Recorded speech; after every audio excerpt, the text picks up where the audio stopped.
আসসালামু আলাইকুম সুপ্রিয় নবম ও দশম শ্রেণীর শিক্ষার্থীরা, আজকে আমরা রসায়নের তৃতীয় অধ্যায় পরমাণুর শক্তি স্তরের ইলেকট্রন বিন্যাস নিয়ে আলোচনা করব।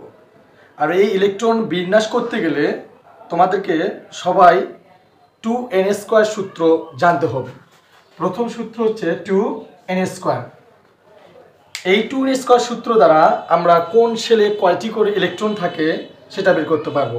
আর এই শেলগুলো আমাদের জন্য মনে রাখতে হবে। প্রথম শেলের নাম K shell, L shell, M shell and N shell. N হচ্ছে যে কোনো স্বাভাবিক একটা সংখ্যা হতে পারে।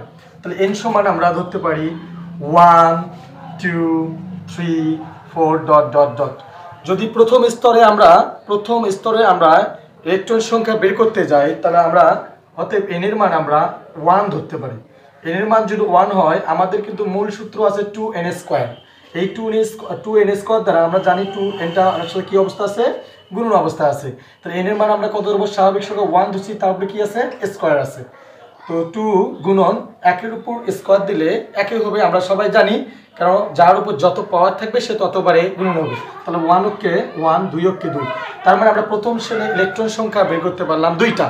এরপরে যদি আমরা দ্বিতীয় শেলে ইলেকট্রন বের করতে যাই, তাহলে এন এর মান 2 হলে তাহলে 2 গুণন এন এর মান তাহলে কি হবে 2, 2 2 দুগুণ কত 4, 4 দুগুণ 8। আশা করা যায় তোমরা এই ব্যাপারগুলো বুঝতে পারছো এবং প্রত্যেকটা শেলের ইলেকট্রন তোমরা বের করতে পারবা।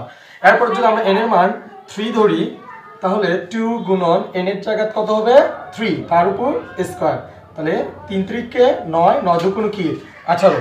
আশা করা যায় তোমরা প্রত্যেকটা ইলেকট্রন বিন্যাস তোমরা এভাবে 2n² সূত্র দিয়ে প্রত্যেকটা শেলের ইলেকট্রন তোমরা বের করতে পারবা। এ থেকে আমরা বুঝতে পারলাম যে প্রথম কে শেলে ইলেকট্রন থাকবে 2টা, এল শেলে ইলেকট্রন থাকবে 8টা এবং এম শেলে ইলেকট্রন থাকবে 18টা, এবং পরবর্তী যে কন্টিনিউ করতে থাকি তারপর দেখবা যে 32টা বের হয়ে গেছে।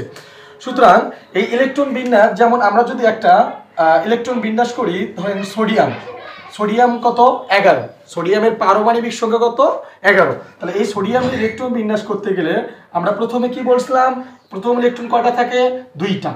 প্রথমে কয়টা ইলেকট্রন থাকে 2টা। পরবর্তী ইলেকট্রনগুলো যখন লিখতে যাব অবশ্যই আমরা কমা ব্যবহার করব। পরবর্তী ইলেকট্রন কয়টা আছে 8টা। এখন আমরা হিসাব করব 8 আর 2 যোগ করলে কত হয় 10, 8 আর 2 যোগ করলে কত হয় 10। আমাদের পারমাণবিক সংখ্যা, সোডিয়ামের পারমাণবিক সংখ্যা কত আছে 11। তার মানে আমাদের কয়টা ইলেকট্রন কম পড়ছে, একটা ইলেকট্রন কম পড়ছে। সুতরাং আমরা জানি তৃতীয় স্তরে ইলেকট্রন আছে 18টা, কিন্তু 18 তো লেখা যাবে না, এই জায়গায় আমাদের একটা দিলেই কি হয়ে যাচ্ছে 11টা ইলেকট্রন হয়ে যাচ্ছে। কিন্তু কিছু কিছু আমাদের পরিবর্তন, কিছু কিছু মৌল তাদের সর্ববহিষ্ঠ স্তরে যে মৌলগুলো 8টা থাকে 8 থাকে, সেই মৌলগুলো খুবই শক্তিশালী মৌল হয়।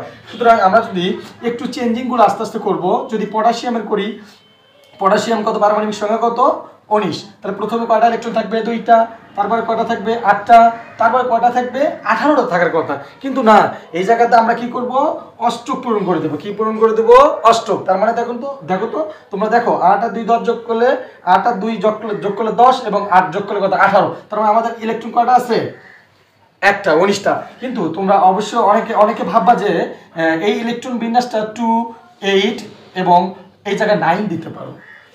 স্যার এটা তো এইভাবেও হতে পারে, কেননা আপনি বলছিলেন যে তৃতীয় শক্তি স্তরে যেটা এম শেলে ইলেকট্রন থাকে 18টা, আপনি 8টা লিখলেন। হ্যাঁ, আমি এই জন্য বললাম সর্ববহিষ্ঠ স্তরে সব মৌল চাই অষ্টক পূরণ করতে।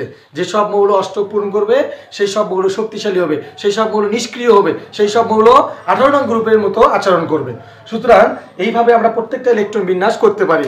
এইরকম যদি আমরা স্ক্যান্ডিয়াম করি, স্ক্যান্ডিয়ামের পারমাণবিক সংখ্যা হচ্ছে 21। তাহলে প্রথমে কয়টা থাকবে, প্রথমে থাকবে 2, তারপরে 8, তারপরে কয়টা থাকবে 8। তাহলে আমাদের কত হলো 8 আর 2 10, 10 আর 8 18, আমাদের কয়টা কম পড়ে 18 আর 3 হয় 21। তার মানে আমাদের ইলেকট্রন বিন্যাস হয়ে গেল এটা। কিন্তু এই ইলেকট্রন বিন্যাসে প্রত্যেকটা শেল আবিষ্কার করার পর বিজ্ঞানী আউবাউ তিনি বললেন যে আমি এমনভাবে ইলেকট্রন বিন্যাস করব যেটা অরবিটাল আকারে। সেই অরবিটাল কি, 4টা অরবিটাল সম্পর্কে আমাদের যদি ধারণা জানি, তাহলে এসএসসি পরীক্ষায় আমরা পর্যায়, গ্রুপ যেটাই বলুক না কেন বের করতে পারবো। আর এই অধ্যায় থেকে তোমাদের নাম্বার একটা প্রশ্ন অবশ্যই ইলেকট্রন বিন্যাস থেকে তোমাদের পর্যায় এবং গ্রুপ আসবেই। সো এই আমাদের অরবিটাল সম্পর্কে জানতে হবে। একটা হলো এস, একটা হলো পি, একটা হলো ডি, একটা হলো এফ। সুপ্রিয় শিক্ষার্থীরা, তোমরা একটু চেষ্টা করো, এটা আমি এমন ইজিভাবে শেখাচ্ছি, দেখো কোনো দিনই মনে আসবে না। তুমি যে যত কাঁচাই হও না কেন, ভিডিওটা খুব সুন্দর করে দেখবা এবং মনোযোগ দিয়ে দেখবা, প্রত্যেকটা ইলেকট্রন বিন্যাস তুমি করতে পারবা। সো আমাদের কিছু টেকনিক জানতে হবে। এস এর ক্ষমতা সম্পর্কে একটু আমরা জানি। এসটা হচ্ছে 0 থেকে শুরু হয়ে যাবে। আমরা একটু টেকনিক জানি, কাজটা করব। পি মানে হচ্ছে 1, ডি মানে হচ্ছে 2, আর এফ মানে হচ্ছে 3। এই চারটা অরবিটালের চারটা সংখ্যা মনে রাখতে হবে। আরেকটা কথা মনে রাখতে হবে, 0 মানে কিন্তু একটা সংখ্যা, 1 মানে হচ্ছে দুটা সংখ্যা। 0 কথা যখন বলবে, যখন এস অরবিটাল আসবে, 0 মানে হচ্ছে একটা, পি মানে হচ্ছে আমাদের একটা না দুইটা হবে। কোথার থেকে শুরু করতে হবে? 0 থেকে শুরু করতে হবে। তার মানে কি 0 এবং আরেকটা কি 1। যদি আমরা ডি অরবিটালে যাই, ডি অরবিটাল দুটা মানে দুটা না তিনটা, তাহলে কোথা থেকে শুরু করতে হবে? একটা 0, একটা 1 আর একটা 2। যদি এফ অরবিটালে আমরা চলে যাই, এফ মানে হচ্ছে তিনটা না চারটা, আবার কোথা থেকে যেতে হবে? 0, 1, 2 and 3। এর উপরে যাবো না, চারটে অরবিটালে হয়ে যাবে। কিন্তু এর আগে আমি কিন্তু বলছি এস 0 মানে এস, পি মানে 1, ডি মানে 2 আর এফ মানে হচ্ছে 3। তার মানে যে জায়গাতে আমাদের 0 থাকবে আমরা সে জায়গাতে এস বসাতে পারি না আমরা। বোঝার স্বার্থে দেখো, সবাই একটু মনোযোগ দাও। এবং পি 1 মানে আমি কি বলছিলাম? পি। 1 মানে কি বলছিলাম? পি। তা 2 মানে কি বলছিলাম আমি? 2 মানে বলছিলাম হলো ডি, ডি। আর 3 মানে আমি কি বলছিলাম? এফ। এইভাবে যদি ইলেকট্রন বিন্যাসগুলো যখন করব, একটু টেকনিক আকারে আমরা জেনে রাখবো যে ইলেকট্রন বিন্যাসগুলো আউটবাব বিজ্ঞানে আউটবাব কিন্তু বলছে যে নিম্ন শক্তি স্তর থেকে ইলেকট্রনগুলো উচ্চতর স্তরে ইলেকট্রনগুলো চলে যাবে। কিন্তু এই জায়গায় আমরা যদি ইলেকট্রন বিন্যাস করে যাই, তাদের পর্যায় সম্পর্কে জানতে হবে, গ্রুপ সম্পর্কে জানতে, পারমাণবিক সংখ্যা না জানলে আমরা ইলেকট্রন বিন্যাস করতে পারবো না। সুতরাং যদি আমরা এক পর্যায়ে, আমি আবারও বলছি, 0 মানে কিন্তু একটা সংখ্যা শুধু থাকবে, আর একটা মানে হচ্ছে হলো 1s। এটা তাদের সহগটাকে, এস এর সাথে যে সংখ্যাটা থাকবে সেটাকে বলা হয় সহগ।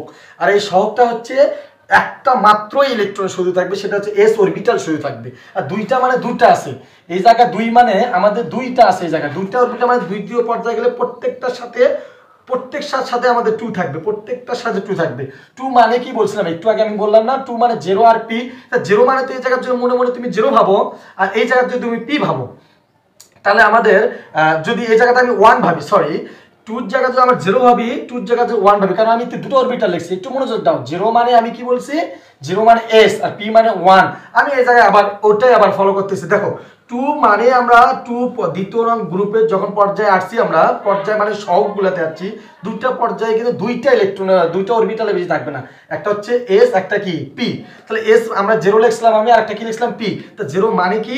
এস, আর 1 মানে কি? পি। তার মানে আমাদের দ্বিতীয় পর্যায়ে দুটা অরবিটালের বেশি অরবিটাল হবে না। এখন যদি তৃতীয় অরবিটাল যায়, তৃতীয় পর্যায়ের অরবিটাল দেখো তিনটার ঊর্ধ্বে হবে না, একটা হচ্ছে 0, 1, 2।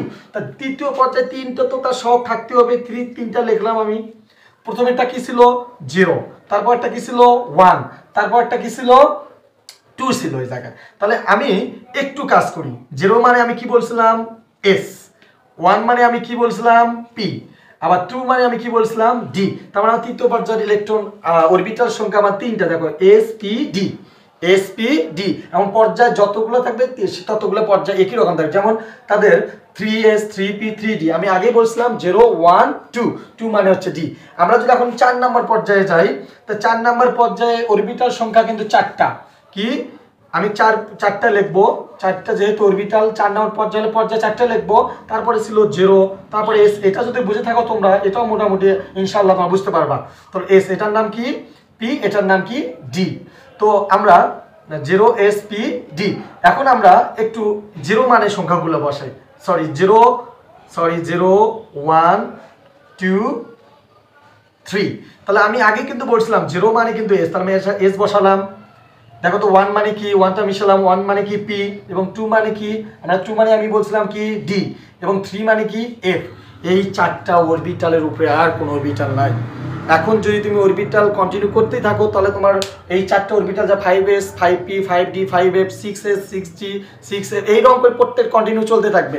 তারপর তুমি করতে এই 4টা অরবিটালের উপরে কোনো অরবিটাল নাই, 6d and 6f। যদি 7 এর সাথে 5s, সরি 6 এর পর 5 হবে। তারপরে যদি আমরা 6 এ যেতে যাই, 6x 6b 6D and 6F। এরপর আমরা 7-এ গেলেও এরকম হবে, 8-এ গেলেও এরকম হবে। এখন বিজ্ঞানী আউটবাউ বলছিল যে ইলেকট্রনগুলো আগে নিম্ন স্তরে, নিম্ন শক্তি স্তরে যাবে, তারপরে উচ্চতর শক্তি, অর্থাৎ ছোট থেকে বড়র দিকে আগে যাবে। আর আমি তোমাদের বারবার বলতেছি এই টেকনিকটা শুনে রাখবা, জেনে রাখবা। যদি এই টেকনিকটা মস্তিষ্কে রাখতে পারো, যদি মনে রাখতে পারো, তাহলে তোমার ইলেকট্রন বিন্যাস তুমি জীবনে ভুল করবা না। সো একটু জেনে রাখবো তাদের শখগুলা যেগুলো আছে, শখ মানে তাদের পর্যায়, পর্যায় কি তার সাথে যে সংখ্যাটা লেগে আছে এটা শখও বলা হয়। এই শখটা তাদের আমি আগেই তোমাদের লিখে দিছি, S মানে 0, P মানে 1, D মানে 2, F মানে 3, এইগুলো সবগুলো যোগ করব। যোগ করলে বুঝতে পারবো কোনটার ভিতরে আগে ইলেকট্রন প্রবেশ করতেছে। সো আমরা একটু দেখি, 1 আর 0 যোগ করলে 1 হয়, তার মানে 1-এর ভিতরে আগে ইলেকট্রন প্রবেশ করবে। এখন একটু পরবর্তীটাতে আবার আসি, 2 আর 0 যোগ করলে 2, 2 আর 1 যোগ করলে 3। আমি আগে কি বলছি যে আগে নিম্ন শক্তির স্তরে ইলেকট্রন প্রবেশ করবে, তাহলে কোনটা আগে? এটা 2, এটা হলো 3 হয়, তাহলে অবশ্যই আগে কার ভিতরে ইলেকট্রন ঢুকবে? 2-এর ভিতর। এরপর দেখি 2 আর 1 যোগ করলে 3, এবং পরবর্তীতে দেখো 3 আর 0 যোগ করলে 3। এখন দুটাই তো 3, আমরা কি করব? হ্যাঁ, এটা তোমার খেয়াল রাখতে হবে, যে সর্বপ্রথম আগে পূর্ণ হয়ে আছে তাকে আগে 3 আগে, যার আগে আছে তাকে আগে আমরা তার ভিতরে আগে ইলেকট্রন প্রবেশ করবো। ধরো তোমাদের ক্লাসে 2 জনে পরীক্ষা, বার্ষিক পরীক্ষায় 2 জনের সমান মার্ক পাচ্ছে, 90, 1 হলো 90 পাচ্ছে, 2 হলো 90 পাচ্ছে। এখন তাদের লেখা সবকিছুই সুন্দর, সব দিক দিয়ে তারা পারফেক্ট 2 জনে আছে, কিন্তু তারপরও দেখা যাচ্ছে যে আগে যার 1 আসলো তাকে 1 করেছে। কেন? সে আগের ক্লাস রোল ছিল 1, সব নিয়ম নীতি 2 জনের একই ছিল। এইরকম এটাও, যার সর্বপ্রথম আগে যদি মিলে যায়, যার সর্বপ্রথম দেখো 3 আছে, ধরো এটাও 3, এটাও 3, যার সর্বপ্রথম 3 আছে এটার ভিতরে আগে ইলেকট্রন প্রবেশ করবে, তারপরে আবার এটার ভিতরে ইলেকট্রন প্রবেশ, কারণ এটা এই 3 পূর্ণ হওয়ার পর তারপরে এই 3 আসবে ইলেকট্রন। একটু তারপরে দেখি, হিসাব করে দেখবো, 3 আর 1 4, 3 আর 2 যোগ করলে 5। আমি কিন্তু তাদের এই যে 1 2 এইগুলো কিন্তু যোগ করতে বলছি, তো 3 আর 2 যোগ করলে 5, 4 আর 0 যোগ করলে 4। তার মানে দেখো একটু মনে যদি ভাবি আমরা, এটা হচ্ছে 4, এটা হচ্ছে 5, এটা হচ্ছে 4। তুমি বলো এখন তো অবশ্যই তোমরা নিশ্চয়ই বুঝতে পারছো কোনটার ভিতরে কোন ইলেকট্রন প্রবেশ করতেছে। আমি আগেই বলছি আগে কোনটার ভিতরে ইলেকট্রন প্রবেশ করে, 4-এর ভিতরে, এই 4-এ আগে যাবে, এই যে জায়গাটা সে ভেজালটা লাগিয়ে যাবে, তোমাদের এই জায়গাতে একটু ভালো করে জানতে হবে। দেখো এই জায়গায় 3 আর ডি মান 2, 3 আর 2 যোগ করি তাহলে 5 হচ্ছে, এবং 4 আর 0 যোগ করি তাহলে কত হচ্ছে? 4। আমি আগেই বলছি কি ইলেকট্রন কোথায় আগে যাবে? আগে নিম্ন স্তরে ইলেকট্রন যাবে, তারপর উচ্চ স্তরে যেতে হবে। তার মানে দেখা যাচ্ছে এই যে 5 4 4 ছোট, তার মানে আমাদের 3D তে ইলেকট্রন প্রবেশ না করে আগে 4s ইলেকট্রন প্রবেশ করবে। এরপরে দেখো আবার একটু হিসাব করি, 3 আর 2 যোগ করলে 5, 4 আর 1 যোগ করলে 5, 5 আর 0 যোগ করলে 5, তার মানে এটাও 5, এটাও 5, এটাও 5, তারপরে 4 আর 2 যোগ করলে 6। এই যে এই সংখ্যাগুলো একটু মনে রাখবা, তাহলে তোমাদের এটা কোনো ভেজাল হবে না, তোমরা বুঝতে পারবে সহজেই। সো একটু সবাই দেখি, 3 আর 2 যোগ করলে 5, 4 আর 1 যোগ করলে 5, 5 আর 0 যোগ করলে 5, এটা 5, এটা 5। আমি আগেই বলছি যার আগে 5 থাকবে, যার আগে ছোটর মধ্যে দেখে 3টার যদি একই রকম হয়, যার আগেরটা পূর্ণ আছে সেটাকে আগে বলবো। এটা 5, এই পাশে আগে ইলেকট্রন ঢুকবে, তারপরে এই পাশে, তারপর এই পাশে ঢুকবে। এখন আমরা আবার হিসাব করব, এই জন্য তোমাদের বারবার বলতেছি তোমরা একটু পর্যায় বা সহগের দিকে লক্ষ্য করবা। যদি সহগের দিকে লক্ষ্য করতে পারো তাহলে তোমরা আউটবাউক নীতিটা মেনে চলতে পারবা, কোনটার ভিতরে কোনটা ইলেকট্রন প্রবেশ করতেছে সব কিছু তোমরা বের করতে পারবা। আর এটা যদি তুমি করতে পারো তাহলে পর্যায় বের করতে পারবা, এদের গ্রুপ বের করতে পারবা, সব কিছু ইনশাল্লাহ তোমরা ক্লিয়ার করতে পারবা। সো এখন আমরা দেখি 4 আর 2 যোগ করলে 6, 5 আর 1 যোগ করলে 6, 6 আর 0, তার মানে এটা এই 6-এর ভিতরে আগে ইলেকট্রন ঢুকবে। এখন তোমরা অবশ্যই বুঝতে পারো, তোমরা একটু দেখো নিজেরা একটু আবার এইরকম করে নিজেরা ট্রাই করো, দেখো করতে পারতেছো কিনা। যদি না করতে পারো আবার ভিডিওটা আবার দেখবা, দেখবা নিশ্চয় তোমরা পারবা। সো একটু দেখি, 5 আর 1 যোগ করলে 6, আবার এই 6 আর 0 যোগ করলে কত হয়? 6। এখন আবার একটু 4 আর 3, এটা কাছে F মানে 3, 4 আর 3 যোগ করলে 7, 5 আর 2 যোগ করলে 7, 6 আর 1 যোগ করলে 7, তার মানে এই সাথে আগে ইলেকট্রন ঢুকবে, এই সাথে আগে ইলেকট্রন ঢুকবে, তারপরে এই সাথে, এবার কন্টিনিউ চলতেই থাকবে। যদি তুমি আরো যদি 8s 8p 8d এইরকম দিতেই থাকো, তা এইরকম করে তুমি ইলেকট্রন বিন্যাস করতে পারবে। সো এটা আমাদের আউটবাউক নীতি গেল। এখন এরপরে এস এর পাওয়ার সম্পর্কে জানতে হবে, পি পাওয়ার কত, ডির পাওয়ার কত, এফ এর পাওয়ার। এই জন্য তোমাদের এই সূত্রটা মনে রাখতে হবে, 2 × 12 + 1। তো এই জায়গা থেকে যদি আমরা এস এর পাওয়ার বের করতে চাই, তাহলে দেখো সবাই মনোযোগ দিই, এস অর্থাৎ এস সমান আমরা কত ধরছিলাম বলো তো? এই যে 0। এই জন্য তোমাদের ফোকাস দিতে বলছিলাম এই জায়গাতে, এস সমান কত? 0। তারপর যখনই 0 হোক এল এর মান আমরা 0 বসাবো, 2 × 2 গুণন এই যে এটার মান তাহলে কি আসতেছে? 0 প্লাস কত? 1।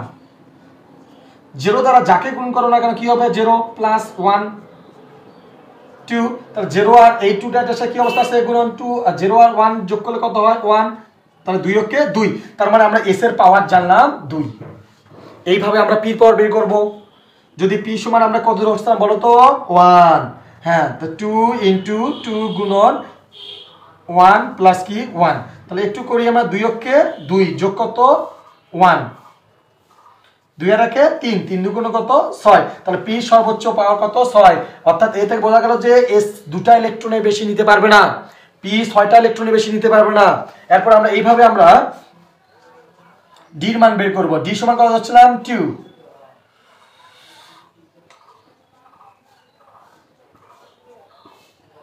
2 দুগুণ 4 প্লাস 1, 4 এর একে কত 5, 5 দুগুণ 10। এইভাবে আমরা এফ এর পাওয়ার বের করে নেব, এফ অরবিটালের পাওয়ার বের করে নেব। এফ এর মান কত হচ্ছিল আমরা 3, 2 গুণন 3 প্লাস 1, তাহলে 3 দুগুণ কত 6 প্লাস 1, 6 এর একে 7, 7 দুগুণ 14। তার আমরা কিন্তু জানলাম যে এই জায়গায় ডি এর পাওয়ার হচ্ছে কত 10, এফ এর পাওয়ার কত হচ্ছে 14। এই চারটা অরবিটাল পাওয়ার সম্পর্কে আমার ধারণা হয়ে গেল। এই চারটা অরবিটাল এদের পাওয়ার সর্বোচ্চ 2, 6, 10 এবং 14। এস 2টার ঊর্ধ্বে ইলেকট্রন নিতে পারবে না, পি 6টার ঊর্ধ্বে নিতে পারবে না, ডি 10টার ঊর্ধ্বে নিতে পারবে না, এফ এবং 14টার উপরে নিতে পারবে না। সো এখন আমরা একটু ইলেকট্রন বিন্যাস করব।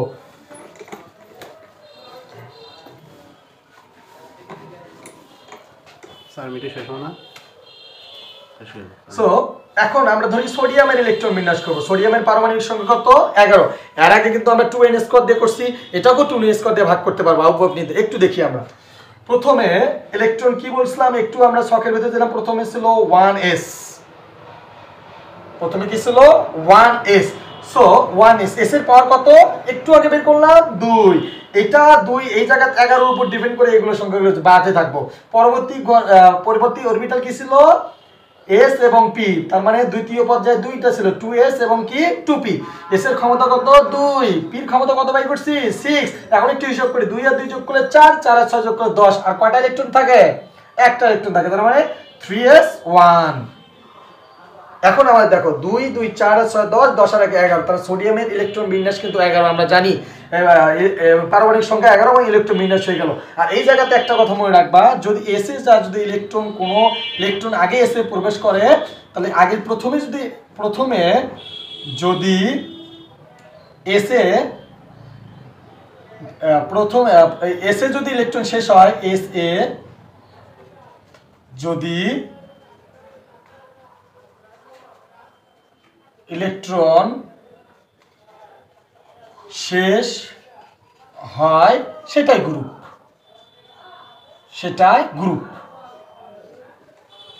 যদি পি তে শেষ হয় তাহলে এস আর পি কি করব যোগ করে এক্সট্রা যোগ 10 যোগ করতে হবে। যদি ডি তে শেষ হয় এস আর ডি যোগ করলে আমাদের কি তাদের গ্রুপ সংখ্যা বের আসবে। কি সংখ্যা? গ্রুপ সংখ্যা বের, এই যে গ্রুপ সংখ্যা বের আসবে। তো এখন পর্যায় তো খুব সহজ, সর্ববহিষ্ঠ স্তরের যে সংখ্যা থাকবে সেটাই পর্যায়। তো আমরা এটারে একটু চেঞ্জ করে দেখি বলতে পারি কিনা। দেখো তো সর্ববহিষ্ঠ তার সাথে কি লেগে আছে 3 লেগে আছে, তার মানে 3টার নাম হবে পর্যায়, 3টার নাম কি হবে পর্যায়। এবং দেখো তো সর্ববহিষ্ঠ এসএটা কিন্তু ইলেকট্রন শেষ হয়েছে, তাহলে এসে যদি শেষ হয় আমি বলছি এসেরটাই গ্রুপ, তাহলে এসে কত পাওয়ার আছে 1, তাহলে কত নং গ্রুপ? গ্রুপ নং 1। দেখো তোমরা সবাই এখনই রসায়ন বইয়ের পর্যায় সারণীতে যা দেখো 3 নং পর্যায়ে 1 নং গ্রুপের মৌল হচ্ছে সোডিয়াম। সো এখন আমরা এগুলো মোটামুটি করতে পারবো। এখন কিছু ভিন্ন ভিন্ন আছে, এগুলো না করলে তুমি বুঝবা না। দেখো এই জন্য তোমাদের আমি ছকটা করে দিছিলাম যে আগে কোনটাতে ইলেকট্রন প্রবেশ করবে। সো আমরা যদি পটাশিয়াম করি 19, 1s square 2s square 2p6 3s square 2 2 4 6 10 10 2 12। এখন দেখো এই জায়গায় একটু ভালো করে হিসাব করি, তাহলে 2 2 6 2 2 4 6 10 10 2 12 12 আমাদের 19টা আছে। যদি 12 আর 6টা বসাই তাহলে কয়টা হলো 18টা। আর কয়টা ইলেকট্রন আছে? আরো একটা ইলেকট্রন আছে। এই জায়গায় তোমাদের একটু বুঝতে হবে, না তো তুমি পাবা না। এটাই কিন্তু মেইন, এটাই মেইন। দেখো 3 আর 2 যোগ করলে হয় 5, আর 4 আর 0 যোগ করলে 4, ওই যে ছকটা। তারা আমরা আগে কোনটার ভিতরে ইলেকট্রন প্রবেশ করবে? অবশ্যই 4 এর ভিতরে, তারপরে 5 এ আসবে। তো আমাদের তো ইলেকট্রন সংখ্যা আছে একটা, তো একটা দিলেই তো হয়ে যাচ্ছে, এটার ভিতরে ইলেকট্রন তো লাগে না। তোমরা যদি 3D লেখো তাহলে উপরে 0 লিখতে হবে, যদি না লেখো 4s ইলেকট্রন দিয়ে দিতে পারো। এখন আমরা তোমরা বলো তো একটু আগে যে আমি গ্রুপ বের করা শিখলাম, দেখো তো গ্রুপ বের করতে পারবো কিনা। দেখো এস এস শেষ হলেই কিন্তু গ্রুপ, দেখো সর্বস্থিত এস এস আর ইলেকট্রন শেষ হচ্ছে, তার এস 1 নং গ্রুপ। এবং দেখো তো সবার সর্বস্থিত যার সাথে যেটা লেগে থাকবে সেটা তার পর্যায় থাকে, এস এর সাথে লেগে আছে কি 4, তার 4 নং পর্যায়, তাহলে 1 নং গ্রুপে 4 নং পর্যায়ে মৌল। আমরা একটু ভিন্ন করব, একটু ভিন্ন স্টাইলে করব, সবাই মনোযোগ দিন। এর মধ্যে তোমাদের আছে স্ক্যান্ডিয়াম, একটু ভিন্ন ভিন্ন স্টাইলে গুলো করতেছি, সবাই মনোযোগ দিন। তাহলে কি আছে 1s square, 2s square, 2p6, 3s square, 3p6, 3d, 4s। এই জায়গাতে কিন্তু সমস্যাটা। তাহলে এই জায়গা দেখো 10 আর 8 18টা হয়ে যাচ্ছে। এখন আমরা আগে এসি ইলেকট্রন ঢুকবে কেন? হ্যাঁ, এর কারণ হচ্ছে নিম্ন শক্তি স্তর থেকে উচ্চতর শক্তি স্তরে ইলেকট্রনগুলো যাবে। 4 আর 0 যোগ করলে 4, 3 আর 2 যোগ করলে 5, অবশ্যই 4 এ যাবে। এখন ইলেকট্রন হিসাব করার পর যেটা কম পড়বে সেটা আমরা ডিতে দেবো। তা দেখি এই যে 18 হলে এটা 2 20, আমাদের স্ক্যান্ডিয়াম কত 21, তাহলে একটা ইলেকট্রন এই জায়গায় যাচ্ছে। ইলেকট্রন একটা, এই যে এটা হলো ইলেকট্রন বিন্যাস হয়ে গেল। কিন্তু এই জায়গা থেকে গ্রুপ বের করে শিখতে হবে আমাদের। গ্রুপ আগে কি বলছি, একটু আগে বললাম এসে যা শেষ হলে সেটা গ্রুপ, এবং ডি যা শেষ হলে এসডি যোগ করতে হবে, যদি পি যা শেষ হয় তাহলে এসপি যোগ করে এক্সট্রা 10 যোগ করতে হবে। তাহলে দেখো তো সর্ববস্তিস্থ দিক কিন্তু ইলেকট্রনগুলো শেষ হয়েছে, আমরা পর্যায় পাইছি। সবার শেষে যেটা লেগে আছে তার কত নং পর্যায়? 4 নং পর্যায়। এবং গ্রুপ দেখো, গ্রুপ বের করতে গিয়ে দেখো আমি আগে বলছি, একটু আগে বললাম, যদি ডিতে যা ইলেকট্রন শেষ হয় তাহলে এসডি যোগ করতে হবে, যদি পিতে যা শেষ হয় তাহলে এসপি যোগ করতে হবে। তাহলে সর্বস্থ ডি যা শেষ হয় তার মানে এস আর ডি আমাদের কি করতে হবে? যোগ করতে হবে। তাহলে এস আর ডি যোগ করি, তাহলে এস এর মান কত আছে 2, ডি এর মান কত 1, তা 2 এর আগে কত 3 নং গ্রুপ, তার মানে আমাদের 3 নং গ্রুপে 4 নং পর্যায়ে মৌল আছে। এরপর আমরা আরেকটা ইলেকট্রন বিন্যাস করব, যেমন ক্রোমিয়াম। ক্রোমিয়াম হচ্ছে 24, 1s স্কয়ার, একটু ভিন্ন স্টাইলে আছে। এটা একটু বুঝলে তুমি কপারও পারবা, সব প্রায় জিনিসগুলো পারবা।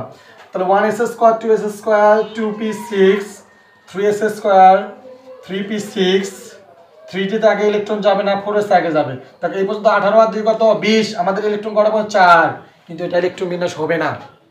আবারও বলি, এটা আলোচনা করিনি, তারপরে বলতেছি। দেখো ডির ক্ষমতা হচ্ছে 10টা, এ অর্ধপূর্ণ হতে চাবে বা পূর্ণ হতে চাবে, এই জন্য এস হচ্ছে দাতা গোষ্ঠী, এ একটা ইলেকট্রন দান করতে পারে। এখন এই জায়গা জানতে হবে যে ডির ক্ষমতা কয়টা, 10টা, 10টার থেকে অর্ধপূর্ণ মানে 5টা হলো অর্ধপূর্ণ, 10টা হলে পূর্ণ হবে, 9টা থাকলে একটা দিলে পূর্ণ হয়ে যাবে। এই জন্য আমরা দেখবো, সবসময় লক্ষ্য করব, যদি 4টা ইলেকট্রন থাকে তখন এস থেকে একটা ইলেকট্রন এর ভিতর দিয়ে এটাকে অর্ধপূর্ণ করে দেবো। যদি 9টা থাকে এটার ভিতর আরেকটা ইলেকট্রন ঢুকিয়ে দিয়ে 10টা করবো, কেননা সকল মৌলই চায় পূর্ণ এবং অর্ধপূর্ণ হতে। এই জন্য তোমাদের দেখবা কপারের ইলেকট্রন বিন্যাসের বেলা এরকম আছে, এই জায়গায় 9টা কম পড়বে, তখন দেখবা কপারেরটা এইরকম করে প্রশ্ন আসে যে কপার ইলেকট্রন বিন্যাসে ভিন্ন ব্যতিক্রম নিয়ম মেনে চলে কেন, ব্যাখ্যা করো। তোমাদের ঘ নাম্বার প্রশ্ন হিসাবে এটা খুব আসার সম্ভাবনা বেশি আছে। এখন দেখো তখন এই এস থেকে একটা ইলেকট্রন কোথায় চলে যাবে? ডি তে একটা ইলেকট্রন যাবে, তাহলে কত হলো? এটা পূর্ণ, এটা হবে ইলেকট্রন বিন্যাস। এটা হচ্ছে সঠিক ইলেকট্রন বিন্যাস, কেননা সকল মৌল চায় পূর্ণ এবং অর্ধপূর্ণ হতে। এখন এদের থেকে তোমরা অবশ্যই গ্রুপ পর্যায়ে বের করতে পারবা, অবশ্যই পারবা। দেখো সবার শেষে আছে যেটা, এটার নাম হচ্ছে পর্যায়। তা গ্রুপ কি? ডি যা শেষ হচ্ছে এস ডি যোগ করো, 5 আর 1 যোগ করলে কত হয়? 6 নং গ্রুপে 4 নং পর্যায়ের মৌল। আরেকটা করে, যেহেতু কপারে আলোচনা করলাম, কপারটা লিখি 29, 1s square, 2s square, 2p6, 3s square, 3p6, 3d, 4s। তার মানে এই জায়গায় আছে 2টা, এই জায়গায় আছে 9টা, 29টা হয়ে গেছে। কিন্তু এটা হবে না, আমি একটু আগে বললাম সকল মৌল যা পূর্ণ এবং অর্ধপূর্ণ হচ্ছে, এই জন্য এসে একটা ইলেকট্রন থাকে, এই জায়গায় এসে একটা ইলেকট্রন কি হবে? এই জায়গায় এসে 10টা ইলেকট্রন হয়ে যাবে। এটা ইলেকট্রন বিন্যাস, এটা কিন্তু প্রশ্ন হিসাবে খুব ইম্পর্টেন্ট, 3 স্টার দিলাম, কেননা এটা ঘ নাম্বার প্রশ্ন হিসেবে অনেক আসে, এসেছিতে খুব আসে। তো এটা বলতে পারে এইভাবে যে কপারের ইলেকট্রন বিন্যাস বিন্যাস ব্যতিক্রম নিয়ম মেনে চলে কেন। এরপর দেখো আমরা যদি আরেকটা করতে চাই, ধরো জিঙ্ক করব, জিঙ্ক যদি জিঙ্ক করতে চাই, জিঙ্ক না আমরা ফসফরাস করি, phosphorus 15, 1s square, 2s square. এটা গ্রুপ বের করার জন্য আমি এটাকে ধরলাম 2 2 4 6 10, 3s স্কয়ার 12, 12 আর 3 হচ্ছে 15। হ্যাঁ, এখন তোমরা একটু ভেবে দেখো, এটা ইলেকট্রন বিন্যাস হয়ে গেছে। আমরা গ্রুপ পর্যায়ে দেখো, পর্যায় তো খুব সহজ, সর্ববহিস্থ স্তরে যে সংখ্যাটা থাকবে এটার নাম পর্যায়, গ্রুপ। এখন দেখো গ্রুপ কিন্তু পিজ্জা ইলেকট্রন শেষ হয়ে গেছে। কোথায় শেষ হয়েছে? পিতে শেষ হয়েছে। আমি আগে বলছি যদি সর্বশেষে পিজ্জা শেষ হয় তাহলে এস আর পি যোগ করবো, এর যোগ কি পি এক্সট্রা কত যোগ করতে হবে? 10। তাহলে এস এর মান কত? 2, পি পাওয়ার কত? 3, এক্সট্রা কি যোগ 10। তা 3 আর 2 5, 5 আর 10 কত হয়? 15 নং গ্রুপের তৃতীয় পর্যায়ের মৌল, তোমরা পর্যায় সারণীতে যা দেখবে ইলেকট্রন। এবং এই মৌলগুলোকে আমরা যদি 2n² সূত্র আকারে ভাগ করতে পারবো ইনশাআল্লাহ। নেক্সট ক্লাসে আমরা এই নিয়ে আরো আলোচনা করতে পারবো। এই মৌলগুলোকে উত্তেজিত করা যায়, উত্তেজিত করে কে কখন বন্ধন জোড় ইলেকট্রন, মুক্ত জোড় ইলেকট্রন সব নিয়ে আলোচনা করতে পারবো। আসসালামু আলাইকুম রহমতুল্লাহি ওয়া বারাকাতুহু।